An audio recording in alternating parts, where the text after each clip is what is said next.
I once spent 3 weeks memorizing the past perfect continuous. 3 weeks. Do you know how many times I've actually used it in a real conversation since then? Once? Once, at a grammar exam. That's it. And how many times have you used I'm going to or I was this week alone? Honestly, probably 50 times before breakfast.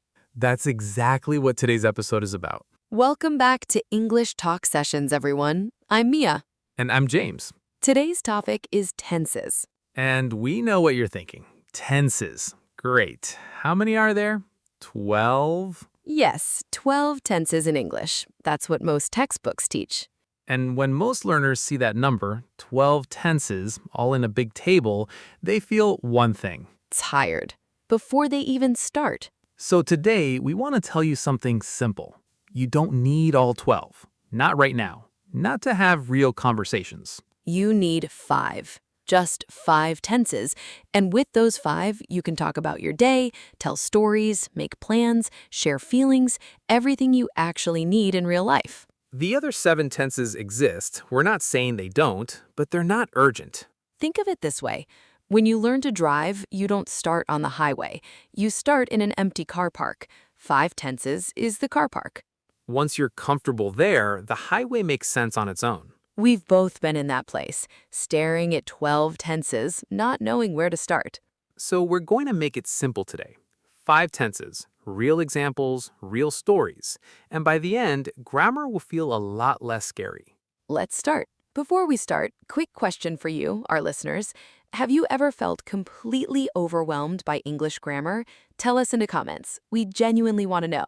And if English Talk Sessions is helping you feel a little less overwhelmed, please hit subscribe. It really helps more learners find us. So here's the honest truth about grammar textbooks. They teach tenses in a logical, complete, organized way. Which sounds great. Except real language isn't logical, complete, and organized. Real language is fast and messy and built almost entirely on habits. When I'm talking to a friend, I'm not thinking, which tense should I use right now? I'm just talking. And that's the goal, to get to a place where you're just talking. And to get there, you don't need every tense. You need the ones you'll actually use. We looked at real, everyday conversations, the kind we have on this podcast, at cafes, in offices, at home, and 5 tenses cover almost everything. So let's go through them, one by one, properly. Tense number 1, simple present.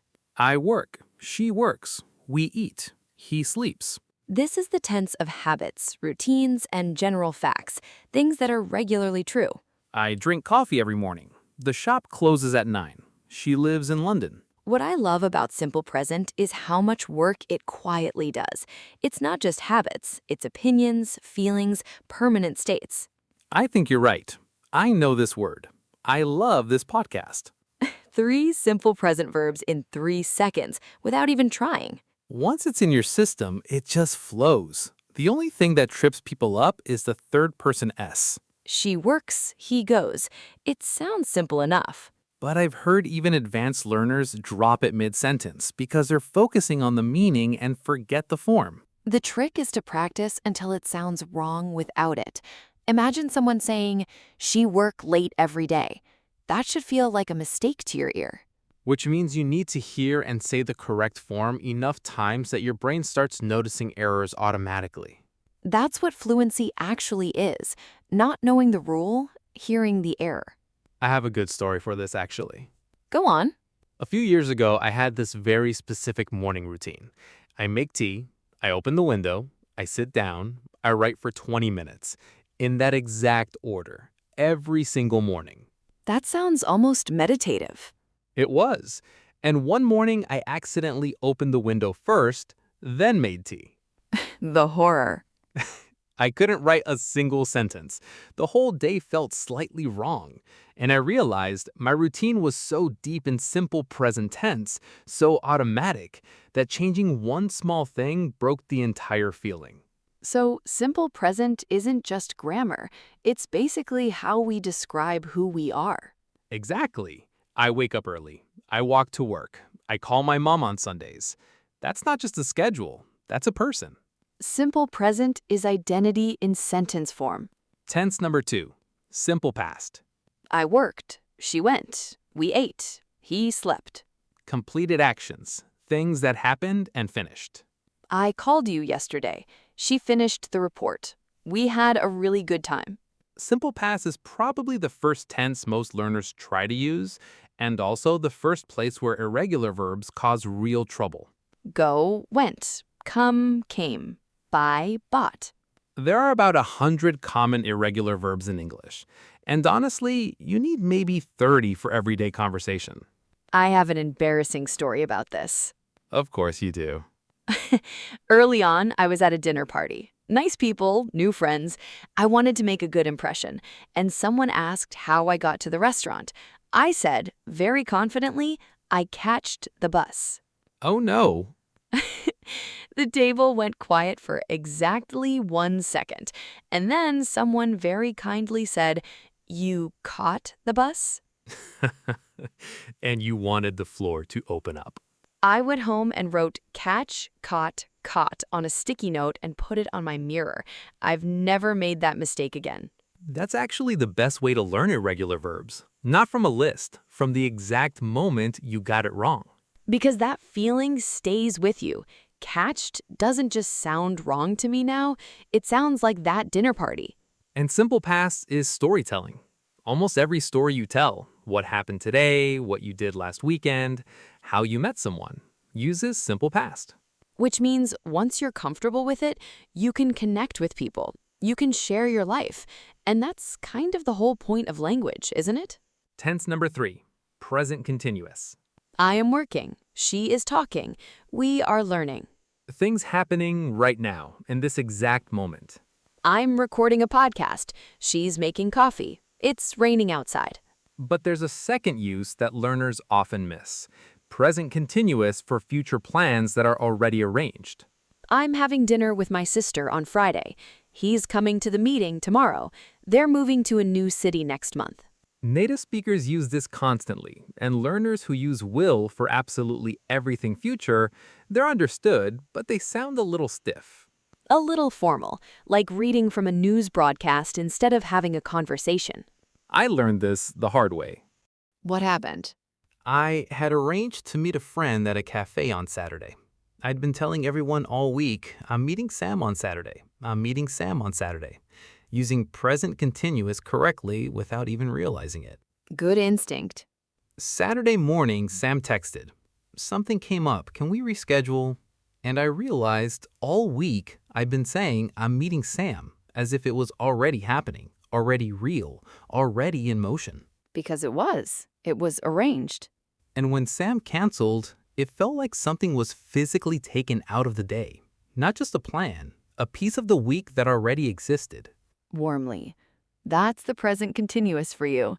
It makes future plans feel almost present, already half real. There's also a lovely emotional use, when something is happening more than usual and it's mildly annoying. Oh, I know this one. You're always doing that. You're constantly leaving the lights on. Said every parent, every roommate in every country forever. The always plus continuous gives it that feeling of gentle exasperation. Pure, everyday English. Tense number 4. Present perfect. I have worked. She has gone. We have tried. And this is the one that confuses almost everyone. Because it doesn't exist in a lot of languages. Or it exists but works completely differently. The present perfect connects the past to the present. Something happened before and it's still relevant right now. I've lost my keys. I lost them before, and right now, they're still missing. That's the connection. She's lived here for 10 years. She started 10 years ago and she's still here today. The biggest mistake learners make is using simple past when present perfect is more natural. Did you eat versus have you eaten? Did you eat at a specific time, at lunch, yesterday, at that particular moment? Have you eaten, just generally, recently, relevant to right now? If someone knocks on your door at dinner time and you're not sure whether to offer them food, have you eaten is the question, not did you eat. I remember the first time this tense actually clicked for me. When was that? Warmly. I was reading a book in English, a full book, not a short story, a real book, and I finished the last page, closed it, and just sat there for a moment. That's a good feeling. And I thought, I have finished a book in English. Not I finished, not I'm finishing. I have finished. And it's sitting right there. The book and the achievement, both present, both real. The past action and the present feeling connected. That's present perfect. It's not just grammar, it's the feeling that something you did is still alive in this moment. Once you feel that difference, once it's in your bones, the present perfect stops being confusing and starts being genuinely useful. There's also a small bonus form worth knowing, present perfect continuous. Have you been waiting long? I've been trying to call you. Same connection between past and present, but the action is still ongoing. Master the basic present perfect first. The continuous version will make sense naturally once you have the foundation. Agreed. Tense number 5, the future, going to and will. And we're putting these together because in real conversation, you use them almost interchangeably, with one small but important difference. Going to is for plans already decided, things already in motion, evidence already visible. Look at those clouds. It's going to rain. I've already decided I'm going to start waking up earlier. Will is for decisions made right now, offers, promises, predictions without evidence. I'll help you with that. She'll probably arrive a little late. One day, things will get easier. I have a story that shows the difference perfectly. Tell me. Last year, I was going to visit my parents for the weekend. Already booked the train. Already told them I was coming. I'm going to visit my parents this Saturday. Fully decided. Already in motion. And then? Friday evening, the train was canceled. I'm standing at the station, no plan, and I had to make a decision in about 30 seconds. What did you do? I looked at the board, saw there was a coach, and said to myself, I'll take the coach instead. Not, I'm going to take the coach. No, because I hadn't planned it. I wasn't going to take the coach. I decided to take the coach right then, in that moment. That's will. So in one evening, you used both. I was going to take the train, the original plan. I'll take the coach, the instant decision. And they felt completely different. One was solid and arranged. The other was fast and alive. Because I'm going to make dinner sounds like a real person who has already thought about it. And I will make dinner sounds like a legal document. Small difference, enormous impact on how natural you sound. Before we move on, let's do something fun, a quick practice round. James, I'll give you a situation. You tell me which of the 5 tenses fits. Ready? Go on then. Put me on the spot. Your friend calls and asks what you're doing right now. Present continuous. I'm cooking dinner. Correct. Someone asks about your morning routine. Simple present. I wake up at 7, I make coffee. Good. You want to tell a friend about your holiday last year. Simple past. We flew to Portugal, we stayed by the coast. Nice. Someone asks if you've ever tried sushi. Present perfect. I have tried sushi. I haven't tried natto, though. And last one, your friend asks what you're doing this weekend, and you've already made plans. Present continuous again for the arranged plan. I'm visiting my sister this weekend. Or going to if it's more of a decision. 5 for 5. See? It's not about memorizing rules. It's about recognizing the situation. That's honestly the whole trick. The situation tells you the tense, not the other way around. Try that yourself right now listening to this. Think of one thing happening today, one thing that happened yesterday, and one plan for tomorrow. Say all 3 out loud. If you can do that, you already know more than you think you do. So what about the other 7 tenses? Past continuous, past perfect, present perfect continuous, future continuous, past perfect continuous, future perfect continuous. They exist, they're real, and there are specific, meaningful moments when they're exactly the right choice. I was sleeping when the phone rang. Past continuous, perfect.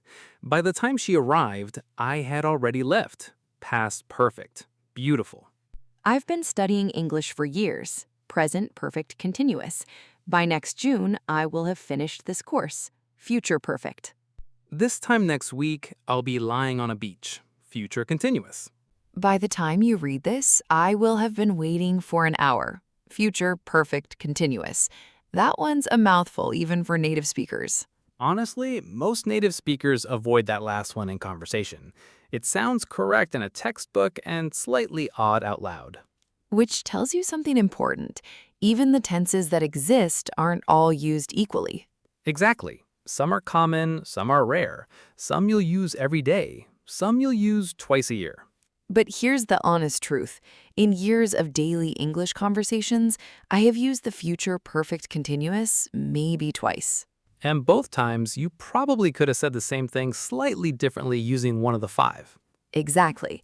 These tenses are not wrong, they're just not urgent. Learn the five first. Speak confidently. Then the others will click into place naturally because you'll start hearing them in context. And when you already have the foundation, everything else makes sense much more quickly.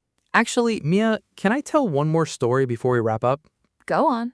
A student once messaged me and said, I have been studying English for 3 years, but I still cannot speak. Oh, I feel for them already. Notice what happened there. I have been study. The grammar was slightly wrong, present perfect continuous, not fully formed, but you understood exactly what they meant, didn't you? Completely. That's the part people forget. Communication doesn't need perfect grammar. It needs clear enough grammar. When and clear enough almost always comes from the 5, used with confidence, not the 12 used with hesitation. I told that student the same thing we're telling you. Stop trying to master everything at once. Master 5. Use them constantly. Everything else follows. 6 months later, they messaged again. Simple present, simple past, present continuous. All natural, all automatic. They didn't study more tenses, they just used the 5 ones properly every single day. That's really the whole episode in one story. All right, today's golden sentence. Say it with us, everyone. You don't need to know everything to say something meaningful. One more time. You don't need to know everything to say something meaningful. 5 tenses, 90% of real English. That's enough to start, and starting is everything. Today's comment challenge, and we really do want to hear from you. Tell us, which of these 5 tenses do you feel most confident with? And which one is still giving you trouble? Drop it in the comments below. We read every single one. And if this episode helped make English feel a little more manageable, share it with someone who's been staring at a 12-tense grammar table, feeling quietly overwhelmed. Because they don't need all 12, they just need 5. That's everything for today, everyone. Next time, we're going back to our small word series, SET, 13 surprising uses hiding inside one tiny word. Just like today, always more than you'd expect. Take care, keep practicing, and we'll see you soon. Bye, everyone. Bye.